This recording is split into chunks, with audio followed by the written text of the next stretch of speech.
اعوذ باللہ من الشیطان الرجیم بسم اللہ الرحمن الرحیم۔ میں آج 8ویں جماعت کی اردو کتاب کا سبق نمبر 8 جس کا نام ہے گیہوں کا دانہ، جو کہ پیج نمبر 43 یعنی 43 پر واقع ہے۔ بچوں میری طرف دھیان دے دو۔ یہ بوڑھا کسان بھی کچھ بہرا تھا لیکن اپنے لڑکے کے جیسا نہ تھا۔ یہ بوڑھا کسان جو تھا یہ بھی بہرا ہی تھا، مگر اتنا بہرا نہیں تھا جتنا اس کا بیٹا تھا۔ اس نے کہا سرکار، بادشاہ سے اس نے کہا، میں نے آج تک کبھی اتنا بڑا گیہوں نہ بویا ہے۔ اس نے بادشاہ سے بتایا کہ میں نے آج تک اتنا بڑا گیہوں نہیں بویا ہے، نہ دیکھا ہے، نہ آج تک دیکھا، اور کبھی مول بھی نہیں لیا، اور میں نے اس کو مول کر بھی کبھی آج تک نہیں لیا، کیونکہ ہمارے زمانے میں مول لینے کا رواج ہی نہ تھا۔ ہم اپنے کھیتوں میں اتنا اگاتے تھے، یہ بوڑھا کسان بادشاہ سے بولتا تھا کہ مول لینے کا سوال ہی پیدا نہ ہوتا تھا، کہ ہمیں مول لینے کی کوئی ضرورت نہیں پڑتی تھی۔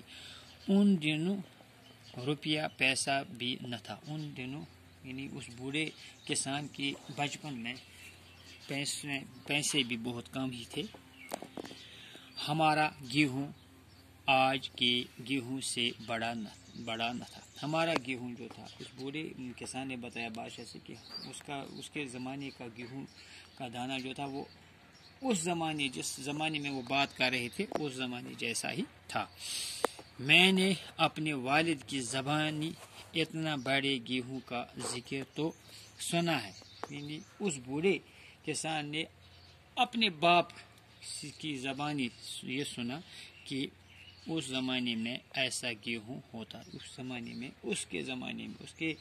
اس بوڑھے کسان کے باپ کے زمانے میں اتنا بڑا گیہوں کا دانہ ہوا کرتا تھا۔ آپ ان سے دریافت کر لیں، یعنی اس بوڑھے کسان نے بتایا بادشاہ سے، آپ اس بوڑھے کے باپ سے دریافت کر لیں۔ اب اس بوڑھے کسان کو بھی دربار میں حاضر کیا گیا۔ وہ دربار میں جوان کی طرح بغیر کسی سہارے کے چلتا ہوا آیا، یعنی وہ بوڑھا کسان جو تھا وہ بغیر کسی لاٹھی کے سہارے سے وہ جوان کی طرح بادشاہ کے دربار میں آیا۔ اس کے ہاتھ پاؤں مضبوط تھے، اس بوڑھے کسان کے ہاتھ پاؤں مضبوط تھے، اس کی آنکھوں میں چمک تھی، اس کی آنکھوں میں روشنی برابر تھی، اور وہ بہرا بھی نہیں تھا۔ راجا نے گیہوں کا دانہ اس کے ہاتھ میں دیا، راجا نے اس گیہوں کے دانے کو اٹھا کر اس کے ہاتھ میں دیا۔